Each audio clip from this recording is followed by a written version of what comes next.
दासा माता की छठा अध्याय का था। एक राजा था, उसकी रानी कोमल लंगी थी। वो फूलों की सैया पर सोया करती थी। एक दिन फूलों को साथ कच्ची कली भी आ गई। कच्ची कली के कारण उसे रात को नींद नहीं आई। वो करवट बदलती रही। राजा ने पूछा, प्रिया आज क्या बात है जो तुम्हें नींद नहीं आ रही है? रानी ने बताया कि आज फूलों में एक कच्ची कली आ गई है।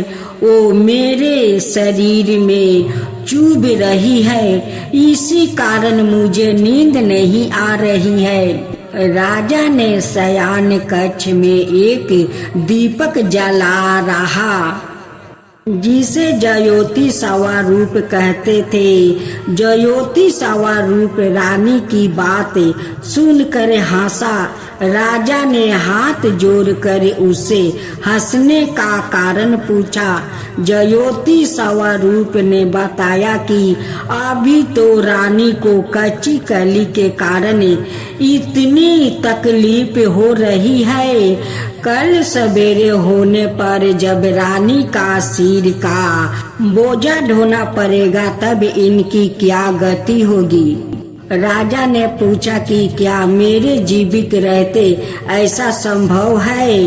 तब दीपक ज्योति स्वरूप ने उत्तर दिया, हाँ संभव है, तुम्हारे जीते जी संभव है।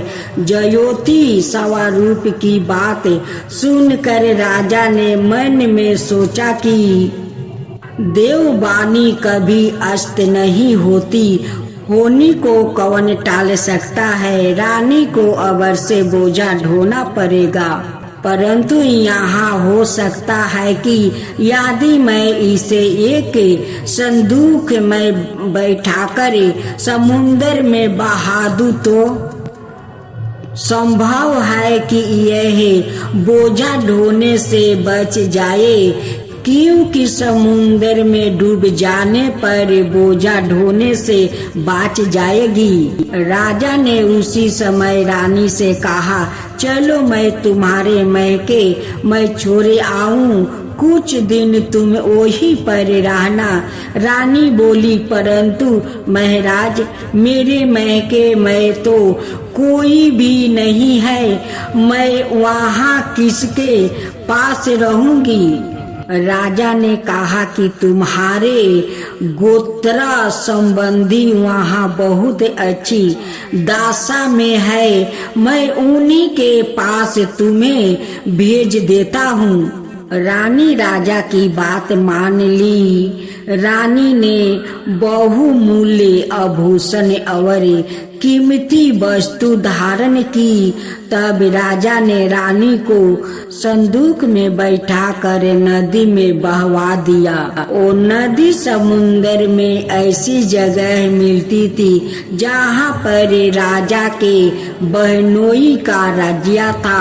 समुंदर से मोती निकलने का ठेका राजा के बहनोई ने ले रखा था। वो संदूक बहता बहता जब राजा के बहनोई के इलाके में पहुंचा तो उसने महलों को आज्ञा देकर संदूक को समुद्र से बाहर निकलवा लिया। संदूक को उसने अपने महल के शयन कक्ष में भिजवा दिया और आदेश दिया कि मेरे पहुंचने तक इसे कोई नहीं खोले। राजा का बहनोई जो उस जगह का सवाए राजा था, उसके शयन कक्ष में संदूक के पहुंचाते ही रानी को पता चला कि इस संदूक को राजा ने समुद्र में पाया है।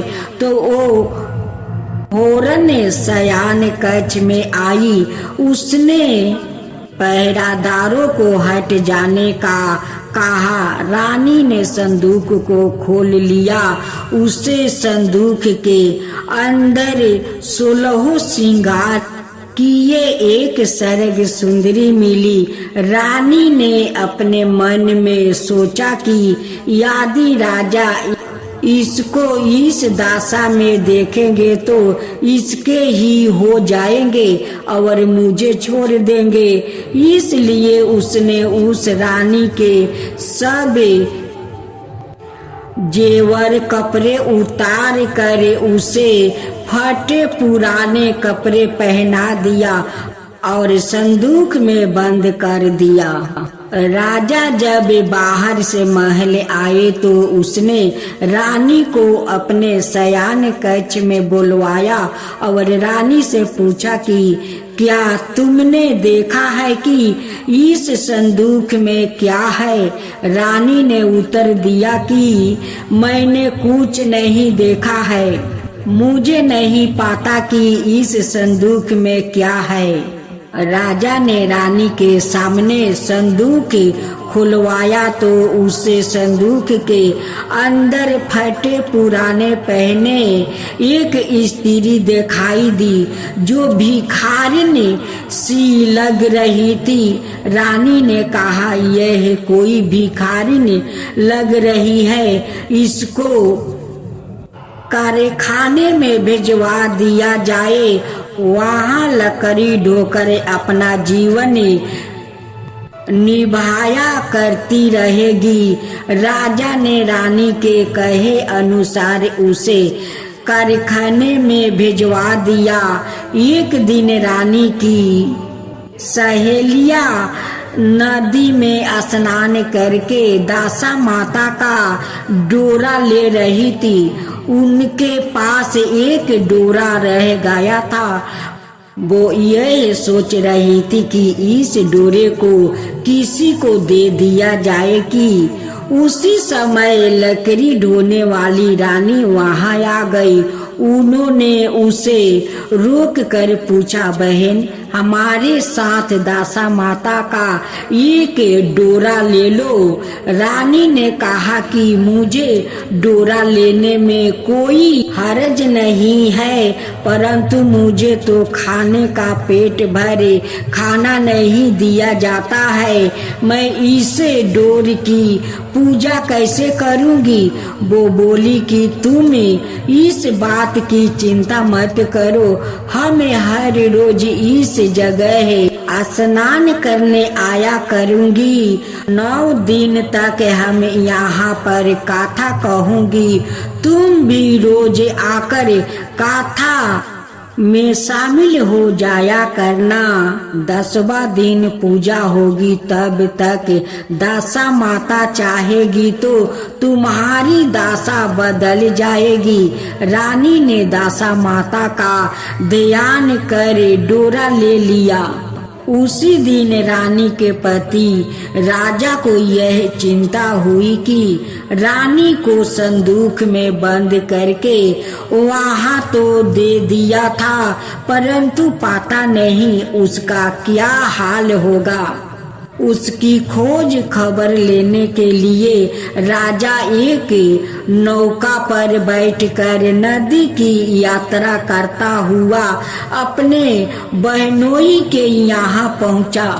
संध्या का समय वहाँ अपनी बहनोई से बोला, मेरे हाथ पैरों में बहुत दर्द हो रहा है, किसी दबाने वाले को बुलाओ। तब उसकी बहन ने लकड़ी ढोने वाली भिखारिन को बुलाकर लाने की आज्ञा दी। उससे कहा, आज रात तुम मेरे भाई के पैर दबा दो।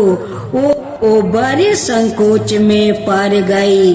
अपने मन में सोचने लगी, आज तक मैंने किसी पुरुष को छुआ तक नहीं है। रानी अपने भाई के पैर दबाने के लिए उसे पर जोर डाल रही थी, इसलिए लाचार होकर उसने हाँ कर दी। राजा के पैर दबाते दबाते रानी को उसके पाँव में पैदम दिखाई पड़ा। रानी चुपचाप रोने लगी उसके आंसू राजा का पैरों पर टपक पड़ा। राजा ने उसे पूछा, तुम क्यों रो रही हो? तुम अपना भेद मुझे बताओ, मेरे द्वार तुमको कोई हानि नहीं होगी। रानी बोली कि जैसा पद्म आपका पैर में है वैसा ही पद्म मेरे पति का पैर में भी था। पहले के दिनों की याद आ जाने पर मुझे रोना आ गया। राजा ने उसे पहचान लिया। राजा बोला, मैं समझ गया, अब तुम्हें मेरे पैर दबाने की जरूरत नहीं है। तुम्हारे भाग्य में जो लिखा था वो तुम्हें भोगना ही पड़ा। मैंने उसे टालने के लिए जो उपाय किया था उसका नतीजा उल्टा ही निकला। तुम्हें मेरे जीते जी लकड़ियां ढोनी पड़ी। सवेरा हुआ परंतु अतिथि राजा सोकर नहीं उठा और ना पैर दबाने वाली दासी ही कमरे में बाहर निकली। राजा की बहन को चिंता होने लगी। थोड़ी देर के बाद दासी कमरे से बाहर निकली और कारखाने में काम करने चली गई। रानी ने कमरे में जाकर अपने भाई को जगाया। उसका भाई बोला, मेरी तबीयत ठीक नहीं है, मेरा सिर दर्द कर रहा है, मैं अभी आराम करना चाहता हूँ। मेरा मन भी बहुत व्याकुल हो रहा है। रानी ने पूछा कि आखिर बात क्या है, कुछ तो बताओ। राजा ने कहा, बड़ी शर्म की बात है, मैंने तुम्हारी भाभी को जानबूझकर संदूक में बंद कर तुम्हारे पास इसलिए भेजा था कि इसे यहाँ आराम से रखा जाएगा, परंतु उसे तो यहाँ लकड़ियाँ ढोनी पड़ रही है। उसके तुमने सारे गहने कपड़े उतरवा कर उसे रास्ते की भिखारिन बना दिया। उसकी बहन बोली, मैंने उसे नहीं पहचाना। उसने दासियों को भेज कर उसे चुपचाप अपने पास बुलवाया। उसके आने पर बहन ने अपनी भाभी से माफी मांगी और उसके पैर पकड़ लिया। कुछ दिनों तक राजा अपने बहनोई बहन के रहकर रानी को साथ लेकर राजधानी लौट आया। रानी ने अपने महल पहुंचकर सुहागिनों को न्योता भेजा।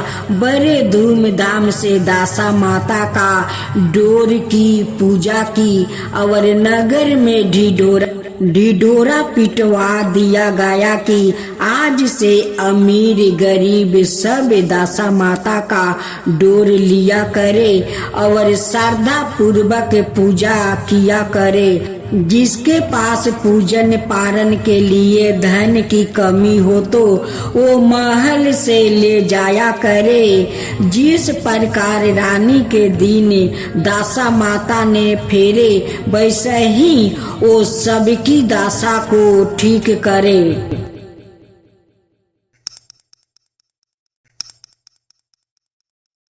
जय शीतला माँ, जय शीतला माँ। एक गांव में ब्राह्मण चंपित रहते थे। चंपित के 2 बेटे और 2 बहू थी। दोनों बहुओं को लंबे समय के बाद बेटे हुए थे।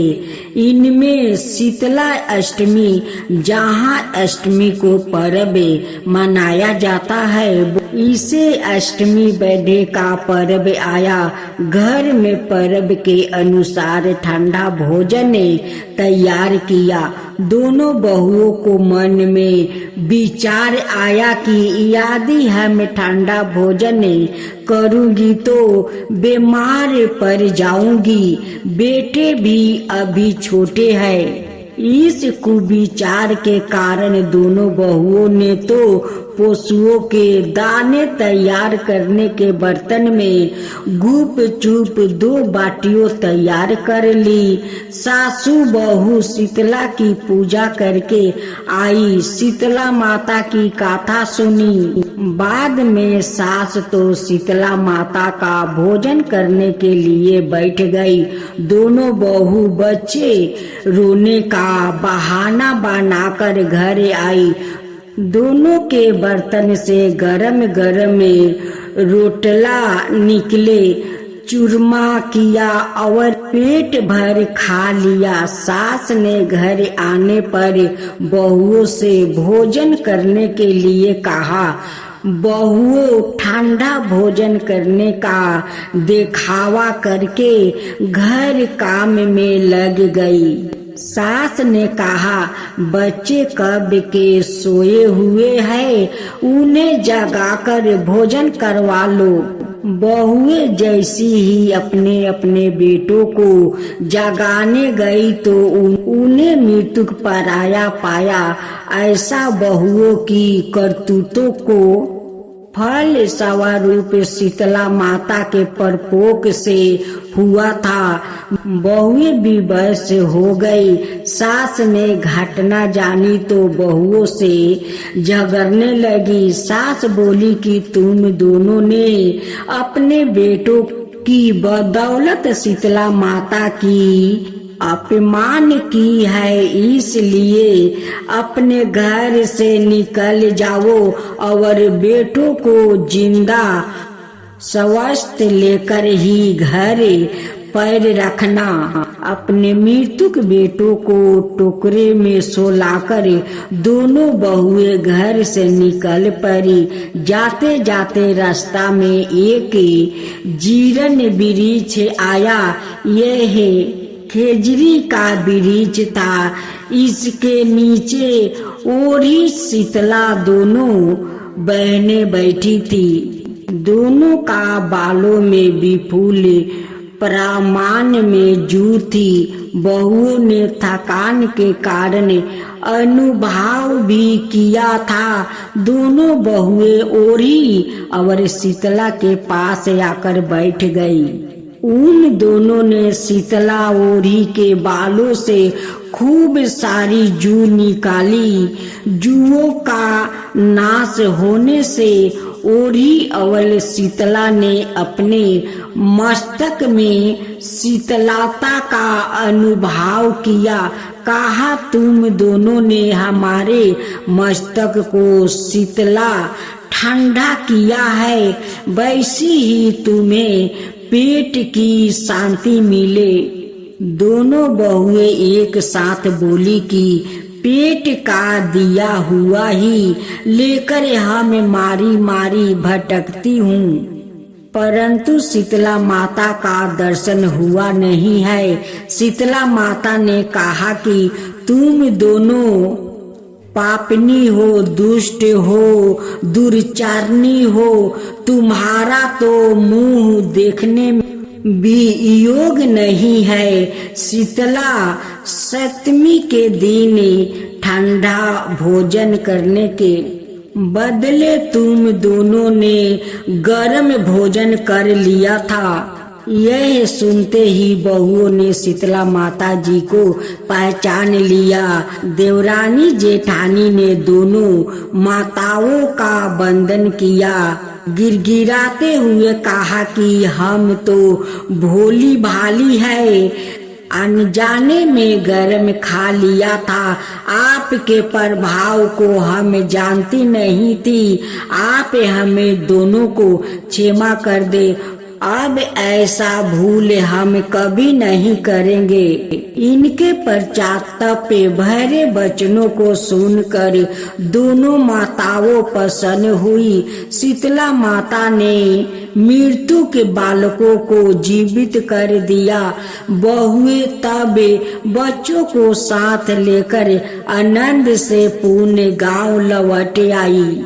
गांव का लोगों ने जाना कि दोनों बहुओं को शीतला माता के साक्षात दर्शन हुआ था। दोनों का धूमधाम से स्वागत करके गांव प्रवेश करवाया। बहुओं ने कहा, हम गांव में शीतला माता के मंदिर का निर्माण कराऊंगी। चैत्र महीने में शीतला सप्तमी के दिन मात्र ठंडा खाना ही खाऊंगी। शीतला माता ने बहुओं पर जैसी अपनी दृष्टि की वैसी कृपा सब पर करे।